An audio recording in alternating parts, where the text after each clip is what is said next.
Good morning, ma'am. Good morning, everyone. Hope everyone is fine and excited to join the Zoom class for this new session in 9th standard for SST. Yes, ma'am. Yes, ma'am. Everybody is excited for SST? Yes, Good. yes, ma'am. Okay, then good. Though you all have already aware about the instructions and all when you join the meeting and all, but then also just a quick recap that you can again remember what all things to be followed during the class. First of all, uh, you have to write down the full name to enter the meeting room. Now, when you are entering the meeting room, you have to write down the full name, and you have to enter first. You have to enter the class with the full name of yours. Now, one name, iPhone device. I think this device name was their iPhone device. The student has entered with this name. Today, I had let you enter with the name of the device, but from our next class, I will not make you enter with the device name or with any other name. You should enter the meeting room with your own name, ताकि मुझे पता रहे कि आप कौन इस class में enter हो रहा है. दूसरी क्लास के बच्चे तो नहीं बैठे हैं यहाँ पर. क्लियर? क्योंकि आप लोगों की लिस्ट मेरे पास है और मैं उससे टैली कर लेती हूँ कि who is the real students of this class. So don't enter the meeting room with any other device name or any other name. You have to enter the meeting room with your own name, and your attendance will be recorded. You have to when you enter the meeting room, you have to write down present in the chat box, and your attendance will be recorded. So to write present is compulsory in the chat box. Those who have not written, you have to write down present. Just now write it down present. And your attendance will be marked on the basis of online classes only. How many classes you attend, on that basis only you will be getting the attendance. So आपको class attend करना, online classes attend करना ज़रूरी है. Clear? ताकि आपको अच्छे से समझ में आ सके जो भी समझाया जा रहा है. Because 9th class is very what hard, है ना? It is very difficult. So each and everything you have to understand easily and understand clearly. कुछ भी समझ में नहीं आता आप मुझसे व्हाट्सएप पे पूछ लीजिए या नेक्स्ट क्लास में पूछ लीजिए. ठीक है ना? आपको कंसेप्ट क्लियर होना ज़रूरी है. तो जो भी आपको नहीं समझ में आता आप मुझसे क्लियर कर लेंगे वो चीज़ें. And first of all, you have to keep your audio and video also off. When I am teaching, uh, strictly you have to follow this instruction to keep your audio and video off. क्योंकि जब मैं पढ़ाती हूँ तो आपका audio और video of रहना चाहिए. अगर ऑन रहेगा तो you will disturb the other students also, and you will not be able to concentrate what I am teaching you in the class. ठीक है ना?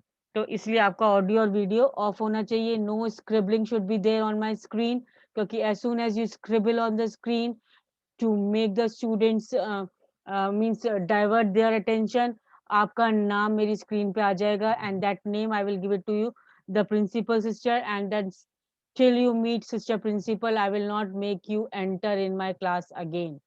और फिर आपके पेरेंट्स से बात करके ही मैं एंटर करने दूंगी आपको क्लास में. So no scribbling, no disturbance should be created in my class when I am teaching. Clear? So you should have to concentrate truly and wholly in the lesson which I am teaching you. If any problem, means I will keep your video means audio off. I will meet you all from here from my side, and if anything you want to ask, just raise your hand in the chat box. I will let you unmute you, and then you can speak out. Clear? If any network or power issue, then it's okay. You can re-enter it. And by chance, if I get also disconnected for some reason, don't leave the class and go till I end up the class, because within a second I will join you again. जब अगर मैं किसी तरीके से disconnect हो जाती हूँ तो आप नहीं वो करोगे, छोड़ के क्लास नहीं जाओगे. Clear? And this year you have to make 2 notebooks for SST. 2 notebooks, one history and civics, and another will be for geography and economics. So this year you have to make 2 notebooks for SST. One will be for history and civics, another will be for geography and economics. I hope it is clear. One will be for history and civics, another will be for geography and economics. You will not divide the notebook. आपको divide नहीं करनी है notebook. History का काम करेंगे तो आप ऊपर history mention कर देंगे और lesson का नाम और lesson का name लिख करके और start कर देंगे name और number लिख करके. और अगर civics का काम start करेंगे तो very next page से ही जहाँ पर history का काम खत्म हुआ उसके बाद next page से आप इस civics का काम शुरू कर सकते हैं. notebook को divide नहीं करनी है. हिस्ट्री सिविक्स में हाफ हाफ करके ऐसे डिवाइड नहीं करना. सिंगल नोटबुक बनेगी हिस्ट्री सिविक्स की और सिंगल नोटबुक बनेगी ज्योग्राफी इकोनॉमिक्स की और डिवीजन नहीं होगा नोटबुक का. सेम नोटबुक कंटिन्यू करोगे आप. ठीक है ना.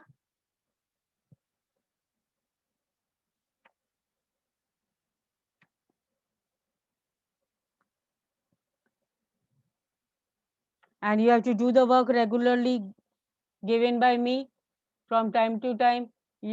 Whatever work I will give it to you in the group also, in the on the student portal also I will upload it. You have to do the work neatly in the notebook according to the instructions, and then the notebook also this year will be checked by the teachers.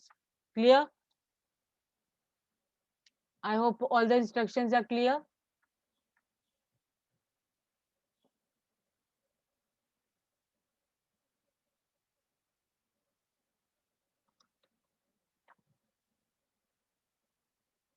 So today we are going to start with this first lesson of our history, that is French Revolution. This is very important lesson, first lesson, lesson 1, French Revolution. Now this lesson, first of all, I am going to give a brief summary type. छोटा सा summary type मैं आपको बताऊंगी overall is this lesson की, तब आपको idea हो जाएगा. ठीक है ना. Now in this lesson, first of all, we will understand that how the fall of Bastille prison in France. France में Bastille prison था, क्या बोलते हैं उसको, जेल, बेस्टाइल जेल था वहाँ फ्रांस में भी, कहाँ, पेरिस में. और वही मेन कॉज बना, immediate cause of the French revolution. The Bastille prison in France became the immediate cause of French Revolution. And in the French society during the late 18th century, there was a despotic rule of Louis XVI. Louis XVI का despotic rule था. Despotic means मनमानी, अपनी मनमानी करते थे. Louis 16 अपनी rules, अपने ही regulations को फॉलो करके वो लोगों पर मीन्स रूल करते थे फ्रांस में. तो ये बात है 18th सेंचुरी की, जब लुइस 16 वहाँ के राजा थे. The French society was divided into 3 estates. और उस समय जो फ्रेंच सोसाइटी थी वो 3 एस्टेट्स में डिवाइड थी. कितने एस्टेट्स में डिवाइड थी? 3 एस्टेट्स में डिवाइड थी. First and second estates belong to clergy and nobility. First and second, first stage was of clergy, second was of nobility. अब clergy कौन थे? क्लर्जी मिनिस्टर्स, जो प्रीस्ट, जो रिलीजियस लीडर्स होते हैं ना, रिलीजियस लीडर्स और प्रीस्ट, ये इस फर्स्ट कैटेगरी को फॉर्म करते थे. तो फर्स्ट पूरी सोसाइटी, जो फ्रेंच सोसाइटी थी, वो 3 एस्टेट्स में डिवाइड थी. फर्स्ट क्लर्जी, जिसमें प्रीस्ट और रिलीजियस लीडर्स इंक्लूड थे. And second was of nobility, जिसमें रॉयल्टी, रॉयल लोग, जो राजा के लोग थे, राज परिवार के लोग थे, वो ऐड थे, मिनिस्टर्स वगैरह ऐड थे इसमें. Whereas the third state has rest of the people including peasants, workers, merchants, traders etcetera. और जो थर्ड एस्टेट थी वो businessman, merchants, official, lawyers, peasants, artisans, landless labourer, servants, ये सब थर्ड एस्टेट में थे. and this third estate was only responsible for paying the tax tax जो भी हैवी टैक्सेस किंग लुइस जो अपनी प्रजा पर लगाते थे वो सारे टैक्स का बर्डन थर्ड एस्टेट के पीपल पर था जो बिलोंग करते थे थर्ड एस्टेट को I hope it is clear then the problem further worsen as prices rose which led to subsistence crisis और प्रॉब्लम ज्यादा मींस प्रॉब्लमेटिक हो गई प्रॉब्लम ज्यादा वर्सेंट हो गई खराब हो गई जब वहां पर चीजों के दाम जो है वो एकदम से ज्यादा हो गए और उस समय ये जो लोग थे वो टैक्स नहीं दे पाते थे सो इस वक्त सब्सिस्टेंस क्राइसिस मींस खाने को मींस प्रॉपर लिविंग के लिए खाने को रोटी वगैरह कपड़ा वगैरह कुछ नहीं थी normal day to day life भी वो प्रॉपरली अपना मींस फुलफिल नहीं कर पा रहे थे proper day to day needs भी वो फुलफिल नहीं कर पा रहे थे इस टाइप से सब्सिस्टेंस क्राइसिस हो गई थी क्योंकि प्राइजेस हाई हो गए थे and the growing middle class also added the privileges जो एक नई मिडिल क्लास सामने आई वो सारे प्रिविलेजेस जो भी प्रिविलेजेस वो चाहती थी कि जो भी प्रिविलेजेस क्लर्जी और नोबिलिटी को दिए थे वो सारे एंड कर दिया जाए क्योंकि उनको भी इंक्लूड करा जाए अब टैक्सेस वगैरह में then they wanted to establish a classless society this growing middle class जो एक मिडिल क्लास बीच में से निकल कर आई इस सब्सिस्टेंस क्राइसिस के बीच में एक नई मिडिल क्लास बनकर आई थ्री एस्टेट तो थे थ्री क्लासेस तो थे इसमें जब सब्सिस्टेंस क्राइसिस हुई तो एक मिडिल क्लास एजुकेटेड पीपल जिसमें इंक्लूड थे वो चाहते थे कि क्लासलेस सोसाइटी आए बीच क्लासलेस सोसाइटी के बेस्ड फ्रेंच सोसाइटी में क्लासलेस सोसाइटी इंक्लूड हो and in which it equal laws and opportunities should be given to each and everyone जैसे अभी तो पास्ट में when Louis 16 was ruling in previously उसमें तो थ्री एस्टेट्स में डिवाइड थी क्लर्जी और नोबिलिटी हाईएस्ट पोजीशन पे थे और वो बहुत सारे प्रिविलेजेस एंजॉय करते थे वेर जो थर्ड स्टेट में जो थे लोग वो बहुत सारे टैक्सेस हैवी बर्डन फेस करते थे सारे टैक्सेस उन्हीं को पे करना पड़ता था और जब सब्सिस्टेंस क्राइसिस आई जब सब्सिस्टेंस क्राइसिस आई तब एक थर्ड कैटेगरी ऑफ क्लास इन सामने आई that was of third middle class that is they were included of the educated class जो थोड़े एजुकेटेड थे समझदार लोग थे वो चाहते थे कि क्लासलेस सोसाइटी हो और अपॉर्चुनिटी सबको इक्वली मिले इक्वल लॉज सबके लिए इक्वल लॉज हो the ideas of three philosophers also you will read in this lesson three philosophers ideas that is John Locke Jean Jacques Rousseau and Montesquieu ये तीन philosophers के ideas आप पढ़ोगे who inspired the French people इनके ideas जो थे lock Rousseau और Montesquieu इनके जो आइडियाज थे ये बहुत ज्यादा इंस्पायर करे फ्रेंच लोगों को और मीटिंग हेल्ड हुई एस्टेट जनरल की वे demanded for universal adult franchise was put forward और ये रूसो मोंटेस्क्यू और ये सब फेवर में थे इक्वल लॉज के और इक्वल अपॉर्चुनिटीज के और ऐसे में एस्टेट जनरल की मीटिंग हुई और उन्होंने डिमांड किसकी करी यूनिवर्सल एडल्ट फ्रेंचाइज की यूनिवर्सल एडल्ट फ्रेंचाइज मींस सबको समान अधिकार हो वोट करने का then the representative of the third estate meet at tennis court एक जगह थी वहां पर ये थर्ड एस्टेट की मीटिंग हुई and they themselves had the national assembly and peasants revolted against the price जब हैवी बर्डन फेस करना पड़ा थर्ड एस्टेट को उसमें वो पीजेंट्स भी थे फार्मर्स थे उन लोगों ने क्या करा रिवोल्ट कर दिया against the price high prices and the Bastille prison was captured by these people. On 4th August 1789, the National Assembly was recognized by the King Louis 16. फिर National Assembly Louis 16 के अंडर में आ गई. France became the constitutional monarchy. The constitution allowed active citizens. Now the citizens were divided after this National Assembly was made, the constitutional monarchy came into force, and जब constitutional monarchy आ गई तो citizens जो भी France के लोग थे उनको दो पार्ट्स में एक्टिव और पैसिव सिटीजन्स के रूप में डिवाइड कर दिया गया.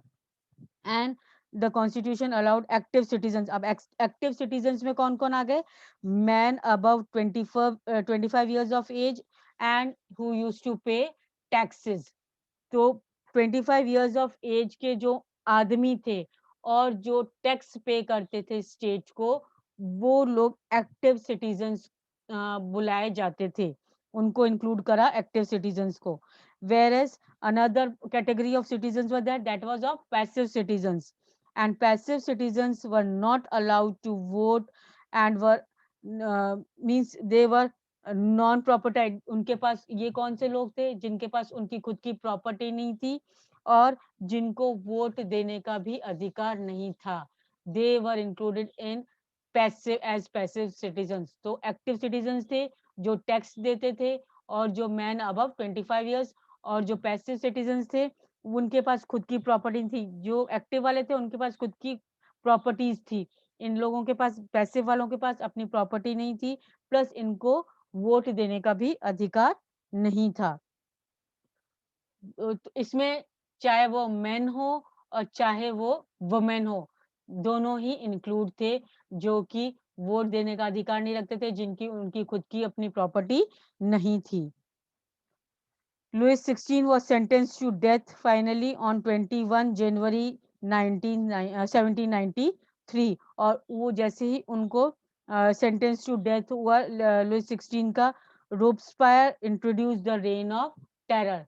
रोब्सपायर गवर्नमेंट आई और वो एक तरीके से रोब्सपायर की जो लीडरशिप हुई उसमें उसका जो टाइम पीरियड है, रूलिंग पीरियड, उस रूलिंग पीरियड को रेन ऑफ टेरर बोलते हैं. रेन ऑफ टेरर मींस वो एक तरीके से लोगों को बीच में दहशत, डर का पूरा टाइम पीरियड था जब रॉसफायर रूल कर रहे थे वहां पर after Louis 16.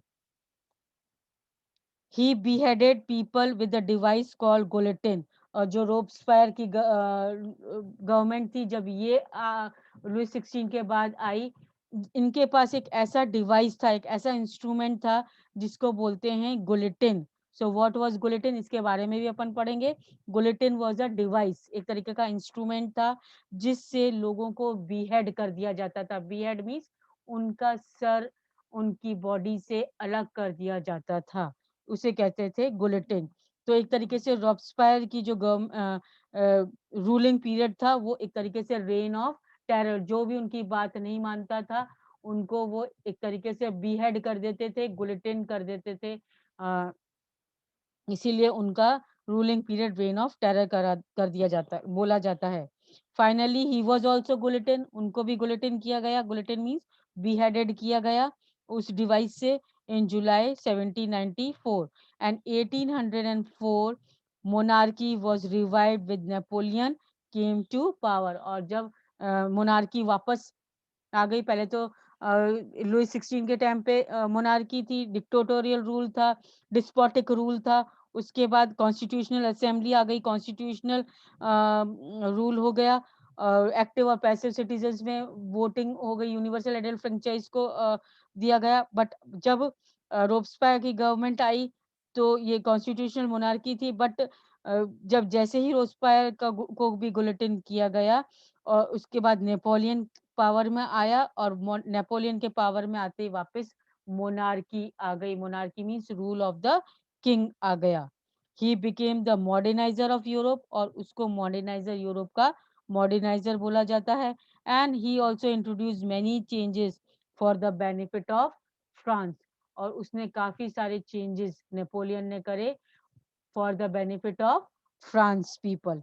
And he was finally defeated in Battle of Waterloo in 1815. 1815 में finally उनको वाटरलू में बैटल ऑफ वाटरलू था जो 1815 में, उसमें उनको डिफीट हासिल हुई. किसको? नेपोलियन को. So this was a little summary, overall summary of this lesson. Now we are going to read about each and every line of this lesson, and we will continue with this lesson in our next class. Now 10 minutes break is there. After 10 minutes, you again come, join the class. Okay? Again, after 10 minutes, you can join the class. Just now I'm leaving. I'm giving a break of 10 minutes. You can rejoin it after 10 minutes. I will admit you again. Okay? Till now, uh, go and for water and all, whatever you want to. Thank you.